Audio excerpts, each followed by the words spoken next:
예. 하여튼 이 바이러스가 우리를 굉장히 좀 불편하게 하고 있는 게 사실인 것 같습니다. 우선 이 핸드폰의 얼굴 인식이 좀 안 됩니다. 저도 가끔 마스크 쓰고 밖에서 있는데 제가 최근에 바꾼 기종이 나름 최신 기종이어가지고 얼굴 인식을 하거든요. 근데 얘가 계속해서 오류가 나길래 왜 이러나 하고 생각을 해봤더니 마스크를 이렇게 가리고 있으니까 얘가 주인이라는 생각을 못하고 자꾸 그러더라고요. 그래서 빨리 바이러스가 좀 끝나야 되겠다 이런 생각을 합니다.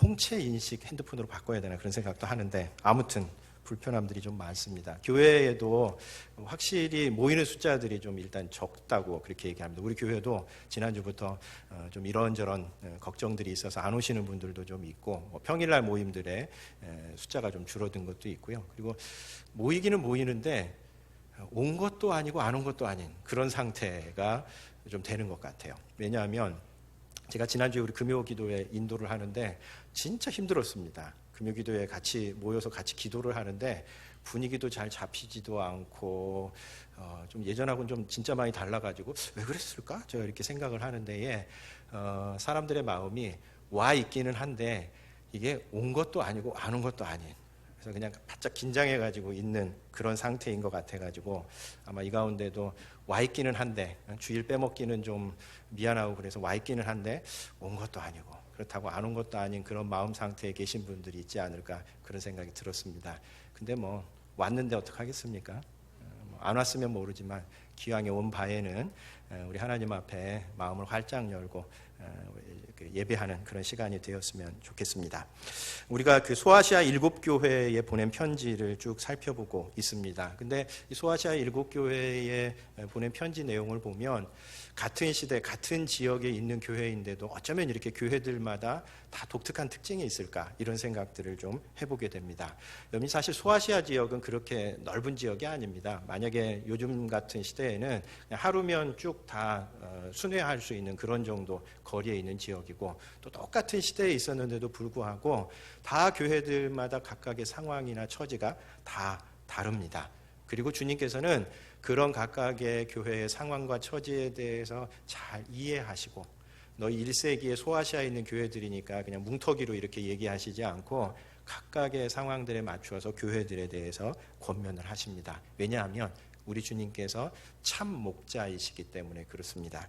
요한복음 10장 14절부터 15절까지를 보면 여기 이제 요한복음 10장은 나는 선한 목자라라고 하는 예수님께서 자신을 선한 목자로 소개하시는 그 본문인데 예수님께서 자기가 선한 목자라고 하는 것에 한 가지 중요한 표식으로 양들을 다 잘 알고 있다. 하나하나를 잘 알고 있다라고 그렇게 얘기하십니다. 나는 선한 목자라. 나는 내 양을 알고 양도 나를 아는 것이 아버지께서 나를 아시고 내가 아버지를 아는 것 같으니 라고 이야기하십니다. 그러니까 우리 주님께서 선한 목자시라고 하는 것은 무슨 뜻이냐면 우리 한 사람 한 사람의 상태에 대해서 우리 그 형제교회 교우들도 마찬가지입니다. 이 가운데 각양각색의 특징을 가지고 신앙생활 해나가는 것에 대해서 우리 주님께서 잘 아신다 라는 이야기입니다. 저는 사실 이 말이 좀 문학적인 표현이라고 그렇게 생각을 했습니다. 그만큼 이제 목자와 양의 관계가 긴밀하다 그렇게 표현을 했는데 제가 그런 오해를 좀 벗어버리게 된 계기가 저희 어머님께서 저희 큰형님 도와주시면서 오랫동안 양계장을 한 적이 있습니다. 저희 큰형님께서 오랫동안 양계장을 하시면서 이제 그 곁에 계셔서 양계장에 가셔서 이제 닭들 사료도 주고 이랬는데 여러분 양계장이라고 하는 곳이 아주 좁은 공간에 그냥 그 닭들이 수천 마리가 있는 공간이기 때문에 처음에 가면 뭐 이런 데가 있나 싶은 그런 생각이 드는데 저희 어머니께서 닭들 하나하나에 대해서 다 알더라고요. 그래가지고 이제 가끔 사료를 주시러 갈 때에 이 녀석은 성격이 못 돼가지고 다른 닭들 모이를 뺏어 먹는데요. 그래서 얘는 조금만 줘도 된다고 그렇게 얘기하시고 얘는 성격이 좀 너무 유해가지고 다른 닭들한테 그 모이를 좀 뺏긴대요. 그래가지고 그 녀석한테는 모이를 좀 더 많이 주고 이렇습니다. 그리고 얘는 요즘 상태가 좀 안 좋아. 감기 든 것 같아. 이러면서 안타까워하시는 그런 모습들을 보면서 목자가 자기 양을 안다는 것이 이게 절대 문학적인 표현만은 아니구나. 진짜 그대로 아시는구나. 그게 진짜 참 목자지요. 하나하나에 대해서 깊이 이해하는 그런 어떤 목자의 모습을 갖고 있는데 우리 주님께서 그러시다라고 하는 이야기입니다. 그리고 그런 참 목자 되신 그 주님의 양들은 그렇기 때문에 우리 한 사람 한 사람을 잘 알고 이끌어 주시는 것이기 때문에 그 목자의 음성을 귀담아 듣고 순종하는 것, 이것이 선한 목자와 양의 관계입니다. 그래서 바로 그 요한복음 10장 예수님을 선한 목자로 소개하는 그 본문 4절 5절에 보면 자기 양을 다 내놓은 후에 앞서가면 양들이 그의 음성을 아는 고로 따라오되 타인의 음성을 알지 못하는 고로 타인을 따르지 아니하고 도리어 도망하느니라 라고 하는 말씀이 있습니다. 그러니까 선한 목자 되신 우리 주님께서 우리 한 사람 한 사람을 다 깊이 이해하시면서 우리를 인도하시기 때문에 우리는 그 목자의 음성을 잘 귀담아 듣고 그 목자의 음성에 순종하는 것, 그게 양들의 본분이다 하는 이야기입니다.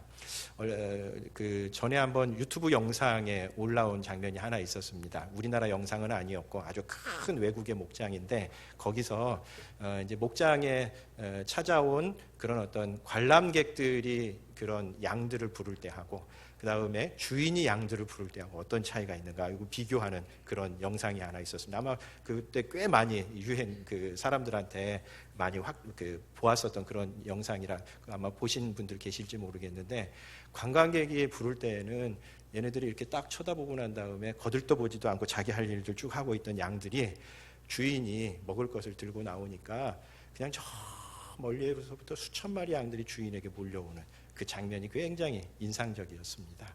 아마 오늘 우리들에게도 마찬가지입니다. 우리가 주님께서 우리의 참된 목자시다라고 하는 것은 무슨 뜻이냐면 우리 양들이 주님의 음성을 귀담아 듣고 주님의 음성에 순종하면서 살아가는 것, 그것이 양들의 본분이다 하는 그런 이야기입니다. 여러분, 주님께서 오늘도 우리들에게 말씀해 주십니다. 그 말씀 잘 귀담아 듣고 순종하면서 살아가는 우리 교우님들 되시기를 바랍니다. 우리가 지난 시간에는 네 번째 교회인 두아디라 교회에 대해서 살펴보았었습니다. 이 두아디라 교회의 특징은 사실 두아디라라고 하는 도시는 7도시 가운데 가장 작은 도시였었습니다. 우리들도 도시들 가운데 잘 나가는 도시가 있고 조금 후미진 도시가 있는 것과 마찬가지로 이 7개의 소아시아에 있는 도시들도 번성한 도시, 부자인 도시도 있었던 반면에 이 두아디라 도시는 가장 좀 작은 도시였었던 겁니다. 그런데도 7개의 편지 가운데 가장 긴 내용이 바로 이 두아디라 교회에 보낸 편지입니다. 그런 점에서 우리 주님께서는 어떤 도시의 규모나 이런 것에 더 많은 관심을 갖고 계시지 않는다라고 하는 것을 보여주는 곳이 바로 이 그 두아디라 교회이고요. 그리고 이 두아디라 교회는 다른 교회들에 비해서 황제 숭배의 압력은 약했었던 반면에 오히려 이단의 피해가 훨씬 더 컸던, 그래서 상당히 많은 성도들이 이단의 가르침에 넘어가서 그것 때문에 주님께서 걱정하시고 꾸지람하시고 있었던 교회가 바로 이 두아디라 교회였었던 겁니다. 오늘날에도 뭐 그런 유혹들이 꽤 많습니다. 우리 주변에 보면 이단의 가르침을 들고 성도들을 유혹하고 오히려 주류교회를 공격하는 그런 이단들이 최근에는 더 많이 생겼고 앞으로는 아마 더 그럴 겁니다. 왜냐하면 우리가 살아가는 이 시대가 포스트 모던 시대이기 때문에 소위 말하는 거대 담론에 대한 거부가 사람들의 마음속에 있습니다. 그래서 자기들이 피해자다, 주류교회의 피해를 입고 있다라는 얘기를 하는 순간 믿지 않는 사람들은 거기에 마음이 훨씬 더 쏠리는 그런 시대를 살다 보니까 이단들이 그런 어떤 주류교회와는 다른 이야기를 하면서 더 횡행할 수 있는 그런 여건이 마련되어 있는 겁니다. 그런 점에서 우리들도 정말 바른 믿음이 무엇인가 하는 것에 대해서 경각심을 가지고 잘 분별하면서 살아가야 되는 시대인데, 특별히 두아디라 교회의 이단들이 가지고 나왔었던 모토가 사탄의 깊은 것이라고 하는 모토였었습니다. 그 말은 무슨 뜻인가 하면 지금 우리가 경험하지 못했었던, 지금까지 신앙생활에 했었던 것과는 차원이 다른 새로운 지식의 세계, 새로운 경험, 그것과는 차원이 다른 놀라운 경험이 있다라고 하면서 성도들을 꿰어내기 시작했었다라고 하는 이야기입니다. 그래서 거의 모든 성도들이 그런 어떤 깊은 것, 우리들 뭐 새로운 것 좋아하는 성향이 우리들 안에 있지 않습니까? 그래서 많은 성도들이 그 가운데 넘어갔고 소수의 남은 자들이 있어서 그 남은 자들이 두아디라 교회의 미래를 책임질 자들이다.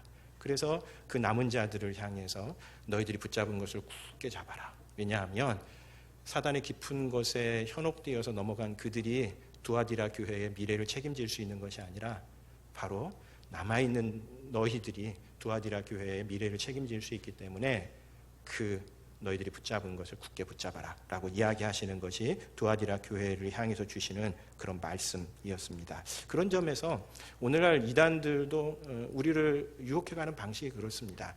지금까지 신앙생활 그거 별거 아니고 훨씬 더 새로운 더 깊은 세계가 우리 안에 있다. 그러면서 사람들을 유혹해 가는 겁니다. 지금까지 신앙생활 별볼 일 없잖아.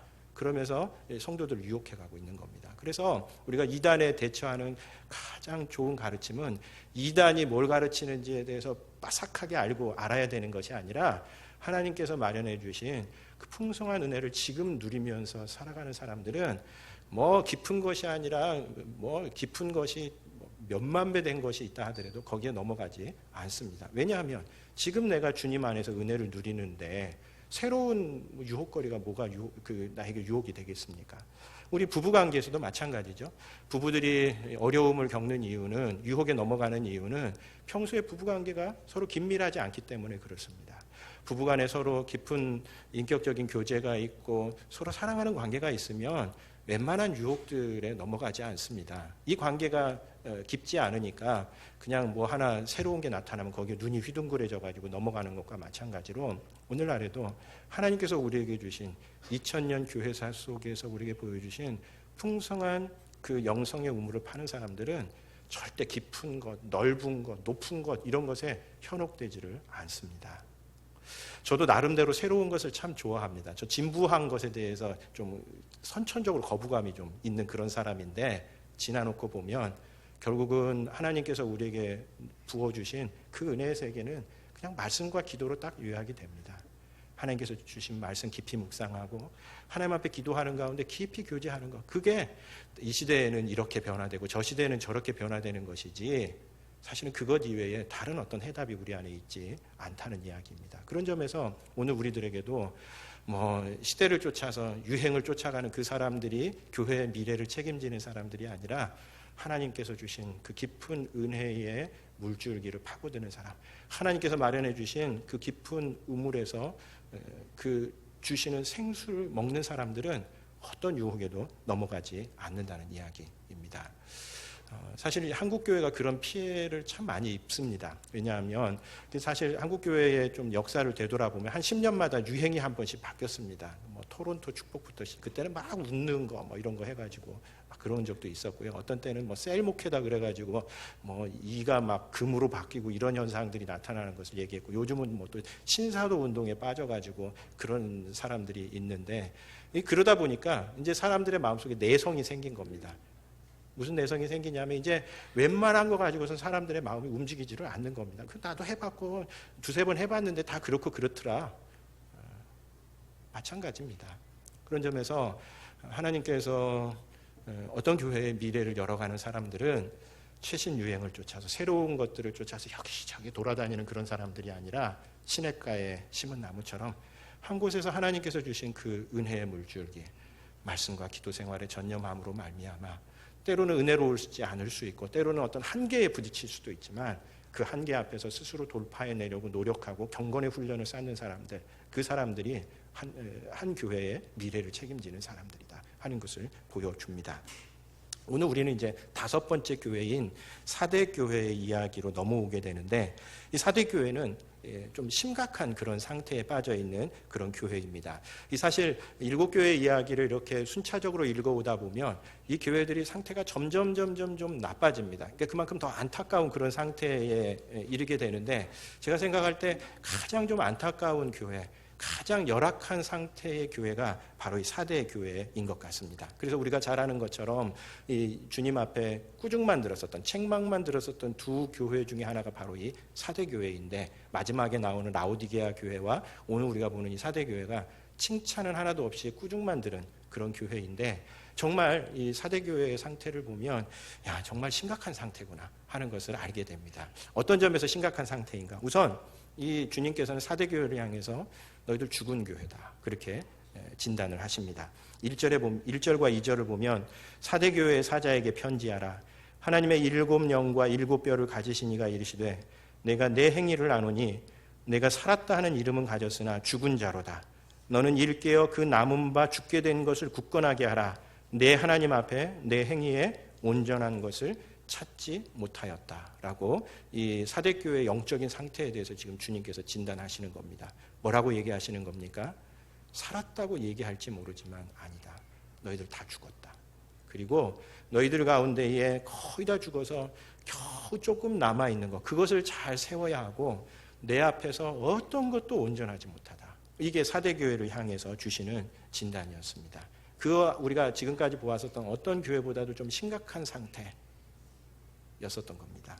사실 이 살았다 하는 이름은 가졌으나 죽은 자다라고 하는 이 뜻은 그 사대 도시의 그런 형편하고도 좀 맞물리는 부분이 있습니다. 왜냐하면 이 사대라고 하는 이 도시는 주전 6세기에 가장 번성했었던 도시였다고 그럽니다. 그러니까 이제 이 요한계시록이 만약에 주후 AD 90년경에 사용된다, 기록되고 있다면 한 400~500년 전쯤에 이 도시가 굉장히 융성했었던, 그야말로 번창했었던 도시였다는 겁니다. 근데 그 이후에 계속해서 쇠락하는 그런 길을 걸어왔었고, 특별히 잠깐 반짝하는 어떤 그 번영의 시기를 지금 누리고는 있지만, 그러나 모든 사람들이 다 무슨 생각을 하고 있냐면, 지금 잠깐 반짝하고는 있지만 우리는 결국은 죽은 도시다라고 하는 생각들을 사람들이 다 하고 있었던 그런 상황인 겁니다.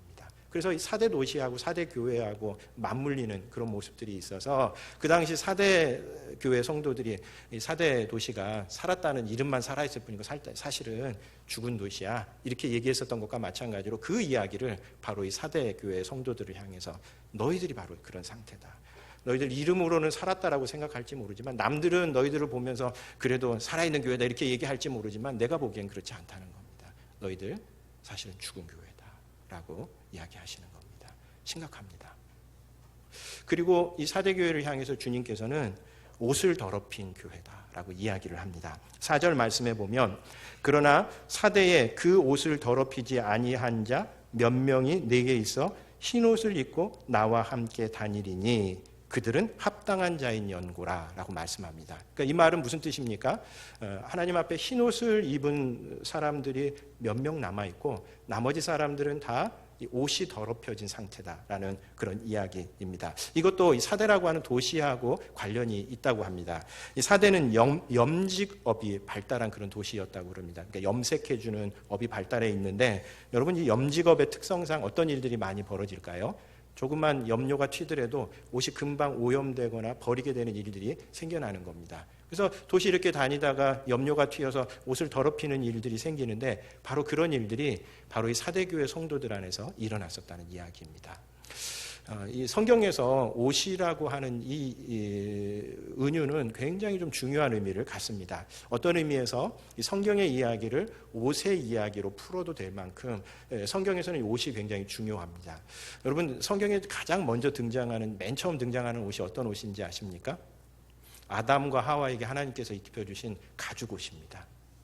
그래서 아담과 하와가 타락하고 난 다음에 사실은 죽어야 될 아담과 하와인데 하나님께서 가죽 옷을 입혀주시면서 다른 곳에 살도록 해주죠. 그래서 이 장면을 놓고 아담과 하와가 죽어야 했음에도 불구하고 하나님께서 은혜를 베풀어 주셨던 그런 장면이라고 그렇게 이야기를 합니다. 왜냐하면 가죽 옷이라고 하는 것은 뭐가 전제되어 있죠?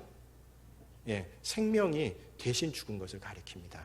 그래서 구약의 본격적으로 어떤 대속의 그런 대속이라고 하는 그런 원리가 작동하기 이전부터 이미 하나님께서 아담과 하와에게 가죽 옷을 입혀 주심으로써 하나님께서 인류에게 베풀어 주신 어떤 구원의 은혜, 이것을 나타내는 그런 상징이었었던 겁니다. 뿐만 아니라 신약으로 넘어오면 우리가 예수님을 믿는 순간 하나님께서는 우리에게 새로운 옷을 입혀 주십니다. 그래서 이 신약 성경에 보면 너희가 그리스도로 옷 입었다, 너희가 옛사람의 옷을 벗어던지고 새 사람을 입으라, 이런 얘기들이 단순히 상징적인 표현이거나 문학적인 표현인 것이 아니라 초대교회가 가지고 있었던 아주 구체적인 어떤 정황과 관련이 되어 있습니다. 초대교회는 침례를 받고 올라오는 성도들에게 흰 옷을 입혀주었습니다. 오늘날에도 옷이라고 하는 것은 그 사람의 신분을 대충 가늠할 수 있는 어떤 잣대가 되지만 예수님 시대에는 더 그랬습니다. 그 시대에는 함부로 옷을 바꿔 입을 수 없었죠. 마찬가지로 그래서 이 침례를 받고 올라오는 성도들에게 흰 옷을 입혀준다는 것은 뭐냐면 예수님께서 만드신 이제 하나님의 백성이 되었다. 그 이전에 죄악 가운데 살아가던 우리의 죄악된 모습은 하나님 앞에 이제 죽었고 이제 하나님의 자녀가 되어서 새로운 신분으로 살아가라라고 하는 그런 의미를 갖고 있는 겁니다. 그래서 우리들은 다 예수님께서 입혀주신 이 옷을 입고 있는 존재들입니다. 그리고 이 옷은 나중에 우리가 천국에 들어갈 때에 흰 옷을 입고 들어가야 하는 그런 책임이 우리에게 있습니다. 5절에도 보면 이기는 자는 이와 같이 흰 옷을 입을 것이다 라고 말씀을 하시는데 이 말은 무슨 뜻이겠습니까? 처음 우리가 하나님의 자녀가 되었을 때에 하나님께서 우리에게 입혀주신 그 흰 옷을 마지막 순간까지 더럽히지 않고 하나님 앞에서 깨끗하게 간직해서 마지막 날 주님께서 오실 그 나라에 천국에 들어갈 때 우리가 입고 가야 될 것이 옷이 무슨 비단 옷이거나 값비싼 옷이 아니라 처음 우리에게 입혀주셨던 그 옷을 소중하게 깨끗하게 잘 간직해서 그 옷을 입고 천국에 들어가는 겁니다. 그런데 사대교회 성도들 가운데에 너무 많은 사람들이 이 옷을 더럽히고 있었다는 얘기입니다. 무슨 뜻이겠습니까? 하나님의 백성다운 삶을 살지 못하고 영적인 순결을 잃어버린 백성들이 사대교회 안에 많이 있었다는 그런 이야기입니다. 심각한 상황입니다. 7교회 가운데 가장 주님께서 안타깝게 바라보시는 이미 죽어버렸고 그리고 하나님께서 입혀주셨던 그 흰옷을 이게 얼마나 소중한 옷인지 모르고 잘 간수하지 못하고 그냥 여기저기 다니면서 그냥 더럽혀 있어서 이게 하나님의 백성인지 아닌지 더 이상 분간할 수 없는 그래서 나중에 주님 나라가 임할 때에 이 사람들 가운데 예수님께서 마련해 놓으신 천국의 잔치에 들어갈 수 있는 사람들이 도대체 얼마나 될 수 있을 것인가에 대해서 심각하게 고민할 수밖에 없는 그런 상황이 바로 이 사대교회의 상황이었었다고 하는 겁니다. 여러분 사실 이 사대교회는 7교회 가운데에 가장 핍박이 적었었던 교회인 것 같습니다. 황제 숭배의 압력도 적었고요. 그리고 이단의 위협도 가장 적습니다. 오늘 말씀을 보면 어떤 이단의 위협 때문에 너희가 그렇게 되었다더니 그런 얘기 나오지 않습니다. 혹은 황제 숭배의 그 위협 앞에서 너희들이 겁을 먹고 있거나 이런 얘기 하지 않습니다. 무슨 뜻입니까? 이 사대교회는 사실 황제 숭배의 위협도 없었고 이단의 유혹도 없는 교회였었다는 겁니다. 그런데 사대교회의 영적인 현실은 다른 교회들보다 훨씬 심각한 상황에 있었던 것. 그것이 바로 이 사대교회의 상황이었었던 겁니다. 왜 그랬을까요? 위협과 도전이 없어지면서 나태해진 겁니다. 나태해진 겁니다. 신앙적인 어려움이 없구나. 그냥 이대로 살아가면 되는 거지 뭐. 이런 생각을 하면서 깊은 잠에 빠져 있었던 교회, 영적인 무기력에 빠져 있었던 교회가 바로 이 사대교회였었다는 겁니다. 그래서 3절 말씀, 우리 3절 말씀 한번 같이 읽어보도록 하겠습니다. 그러므로 내가 어떻게 받았으며 어떻게 들었는지 생각하고 지켜 회개하라. 만일 일깨지 아니하면 내가 도둑같이 이르리니 어느 때에 내게 이르는지 내가 알지 못하리라. 이 무슨 뜻이겠습니까? 사대교회가 영적인 깊은 잠에 지금 빠져 있다는 겁니다. 지금 위기의 상황이 닥쳐오고 있는데 주님께서 그 위기의 경보를 울리시는데 계속해서 그걸 알지 못하고 깊은 잠에 빠져 있는 교회. 그래서 이 사대교회는 여러 가지 신앙적인 위기도 없는 가운데에 나태함 가운데서 아주 깊은 영적인 잠에 빠져 있었던, 영적인 무기력 속에 살았었던 그런 교회라고 하는 이야기입니다. 어떻게 보면 이런 이야기가 우리의 이야기는 아니라고 생각할지 모르겠습니다. 우리 일부 예배 사실은 드리고 난 다음에 어떤 분이 오늘 자기에게 하는 얘기 같아서 되게 많이 찔렸다라고 그렇게 얘기를 하시는데 웬만해서는 사실 이런 상태에 이르기는 좀 쉽지는 않은 것 같습니다. 그럼에도 불구하고 실제로 우리 주변에 보면 이런 상태에 이른 사람들이 꽤 많이 있습니다. 영적인 잠에 빠진 사람들.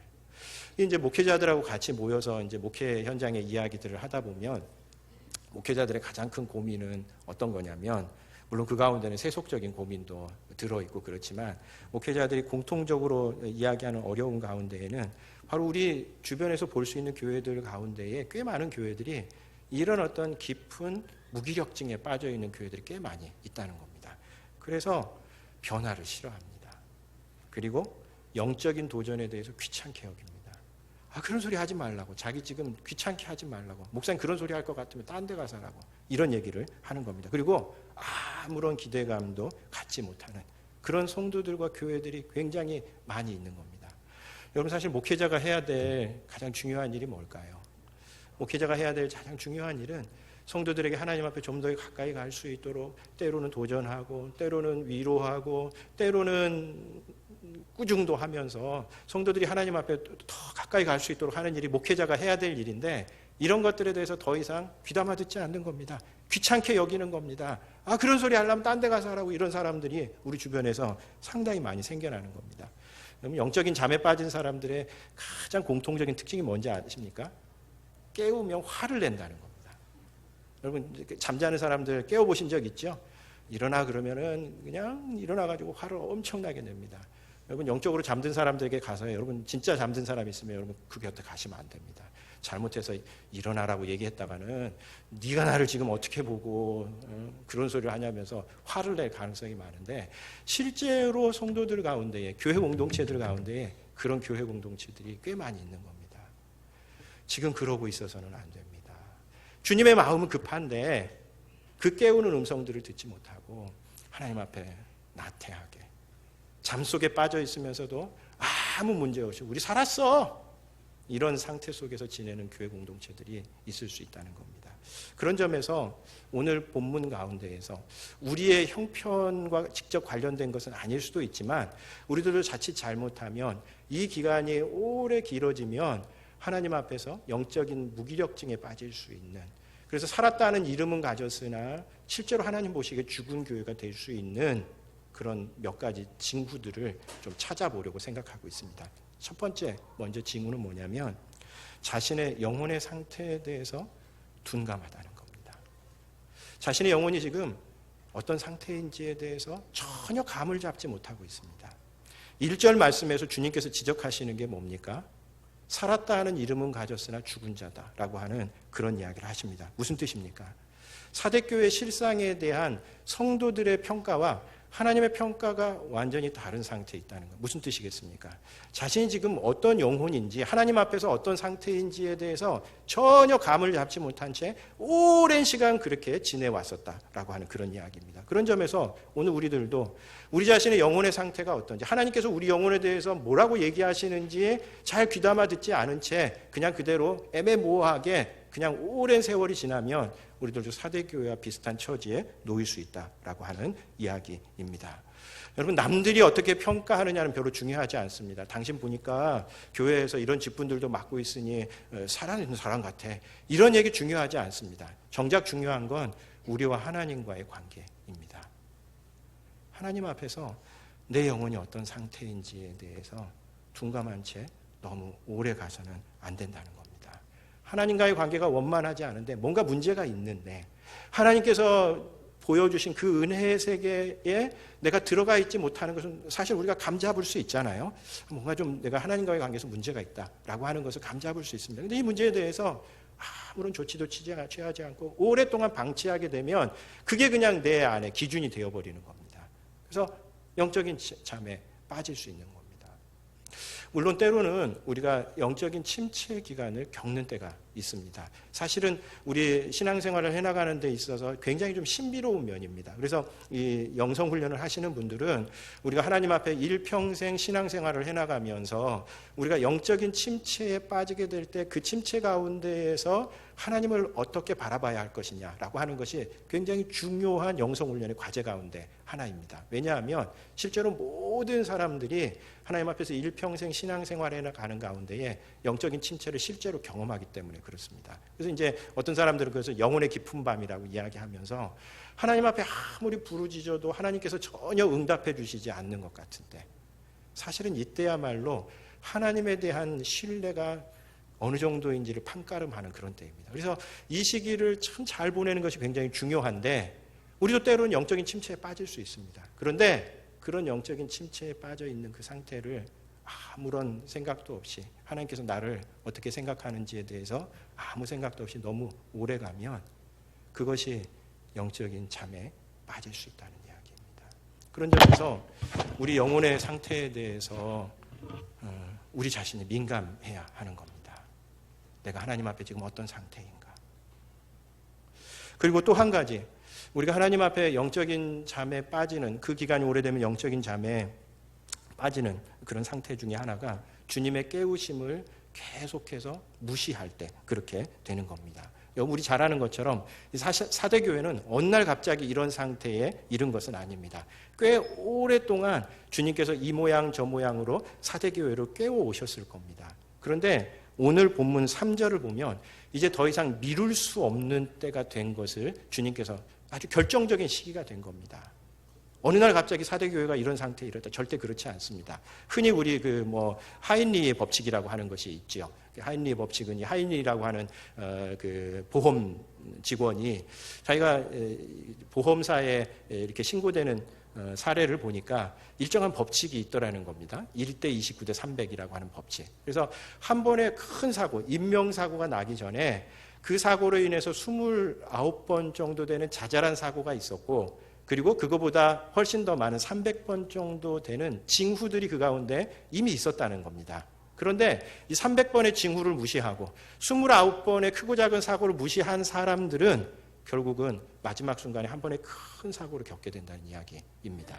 우리 실생활에 그대로 적용됩니다.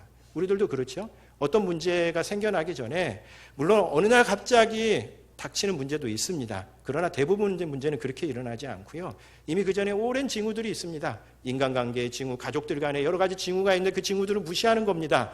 그리고 크고 작은 사건들이 일어나는데도 그것에 대해서 아무런 경각심을 갖지 않으면 마지막 때에 결국은 엄청난 사고를 당하게 되는 것과 마찬가지로 사대교회도 상황도 마찬가지였을 겁니다. 그동안 주님께서 사대교회를 여러 차례 깨우셨습니다. 그렇게 자면 안 되지. 너 지금 하나님 앞에서 그런 상태로 너무 오래 가고 있어. 이제 일어나야 될 때야. 그래서 주님께서 이 마지막 통첩을 보내시는 것이 오늘 본문의 내용인 겁니다. 사대교회. 더 이상 그대로 자고 있으면 안 돼. 이제 일어나야 돼 하는 그 음성. 그것이 오늘 본문에서 주님께서 안타깝게 이야기하시는 말씀이라는 겁니다. 여러분, 요즘에 좀 유명해진 그 사자성어 가운데 줄탁동시라고 하는 사자성어가 있습니다. 조금 이렇게 잘 사용하지는 않는 사자성어인데 이 사자성어는 병아리가 알에서 깨어나는 과정을 표현하는 그런 말입니다. 줄이라고 하는 것은 뭐냐면 병아리가 알 안에서 깨어나기 위해서 그 껍질을 쪼는 그런 행동을 줄이라고 그러고, 그 다음에 탁은 어미가 밖에서 깨는 그런 행동을 가리킨다는 겁니다. 그래서 이 두 개가 잘 어우러져야 알에서 생명이 깨어날 수 있다는 겁니다. 안에서 병아리가 쪼기만 해서도 생명이 잘 되지 않고 그때 어미새가 알아차리고 금방 도와준다는 겁니다. 그리고 어미새가 깨는 것만 가지고서 어미새가 자칫 잘못하게 깨면 어떻게 되냐면 그냥 생명이 잉태되지 못하고 그냥 그대로 죽는 겁니다. 여러분, 그럼 후라이밖에는 되지 않습니다. 계란 후라이밖에는 되지 않습니다. 우리의 영적인 생활도 마찬가지입니다. 우리의 영적인 생활도 하나님께서 쪼으시는 음성, 깨어날 때가 되었다라고 하는 그 음성 앞에 우리들의 내적인 반응이 있어야 하는 겁니다. 하나님께서 일어나라고 쪼우는데 안에서 깨어나지 못하면, 안에서 쪼지 못하면 그 생명 속에 그 사람에게는 생명이 잉태되지 않는 겁니다. 그런 점에서 우리들도 하나님께서 깨어나야 한다. 너 지금 너무 깊은 잠에 빠져 있다. 라고 이야기하실 때에 그 음성에 반응해야 하는 겁니다. 주님께서 깨어나라고 하시는데 그 음성을 너무 오래 무시하면 안 됩니다. 그리고 마지막으로 하나님에 대한 기대를 품지 않는 마음이 너무 오래되면 그렇게 됩니다. 여러분, 죽었다라고 하는 이 말은 사실 주님의 평가인 동시에 사대교회 성도들의 자기 생각일 수 있습니다. 무슨 뜻입니까? 마치 사대라고 하는 도시가 이름으로는 살았다라고 그렇게 생각할지 모르지만 이미 죽었어라고 하는 것과 마찬가지로 성도들 자신이 우리 교회 나 이미 더 이상 희망이 없는 상태야. 여기서 내가 뭘 하겠어? 이러면서 하나님에 대해서 어떤 기대도 갖지 않는 이런 상태를 가리키는 표현입니다. 굉장히 절망적인 상태입니다. 여러분, 우리 그런 절망적인 상태 앞에서 두 가지 반응으로 확연하게 나뉘는 것 같습니다. 하나는 그냥 그 절망적인 상태, 죽은 상태, 이걸 나의 상태로 받아들이면서 아무 일도 하지 않는 겁니다. 또 하나는 내가 이렇게 있어서는 안 되지, 하나님께서 내게 원하시는 모습이 이런 것이 아니지 라고 생각하면서 우리 마음에서 거룩한 분노를 품고 하나님 앞에 나아가 하나님의 은혜를 구하는 겁니다. 여러분, 어떤 사람에게 부흥의 그리고 변화의 은혜가 임할까요? 나는 죽은 상태야. 나 건드리지 않은 사람들에게는 어떤 일도 일어나지 않습니다. 주님께서 밖에서 자극을 주실 때에 일어나야 할 때라고 이야기할 때에 내 안에서 그렇지 내가 이렇게 있어서는 안 되지 라고 하면서 하나님 앞에 우리 다시 우리 자신을 향해서 하나님을 향해 두드리는 그 행동이 같이 이어질 때 그것이 영적인 변화와 부흥으로 일어날 수 있는 겁니다. 왜요? 우리 하나님께서는 죽음의 상태에 있는 사람들에게도 생명을 가져줄 수 있기 때문에 그렇습니다. 우리 아브라함의 이야기가 바로 그 이야기지 않습니까? 어느 누구도 아브라함 부부에게서 자식이 태어나리라고는 생각조차 하는 그 시점에 하나님께서는 아브라함 부부에게 아들을 주십니다. 죽어 있었던 그 자리에 생명을 움돋게 하시는 겁니다. 에스겔 37장에서도 그 이야기를 합니다. 에스겔 37장이 보여주는 그 마른 뼈가 가득한 골짜기의 이야기는 그 당시 이스라엘의 상황이었습니다. 포로로 잡혀가서 민족적인 정체성도 잃어버리고 그냥 이방 민족들 안에서 굽신굽신 살아가는 그 모습을 보면서 누구든 다 죽었다고 생각하고 있었습니다. 이스라엘 백성들조차도 우리는 죽은 존재다라고 생각하고 있었던 그때에 그래서 이들이 살아날 수 있겠는가라고 하는 그 질문을 하고 있던 그때에 주님께서 그 마른 뼈들을 성령 가운데 말씀 가운데 다시 일으켜 세웁니다. 하나님 앞에서 누구도 죽은 존재일 수 없습니다. 우리가 주님 앞에 가는 그 순간까지 우리는 생명을 누려야 할 존재. 하나님께서 어떻게 일하실지를 기대하고 그 기대감 속에서 조금 더 한 걸음씩 나아가는 발걸음, 신앙의 발걸음을 내디뎌야 하는 것이 우리의 상태다라고 하는 그런 이야기입니다. 여러분 그런 점에서 오늘 본문에서 영혼의 깊은 잠에 빠진 사람들을 안타깝게 주님께서 부르십니다.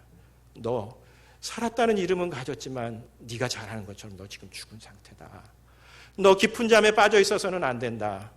이제 일어나야 된다고 이야기합니다. 그리고 일어나서 생명을 얻을 수 있도록 주님께서 도와주시겠다고 약속하십니다.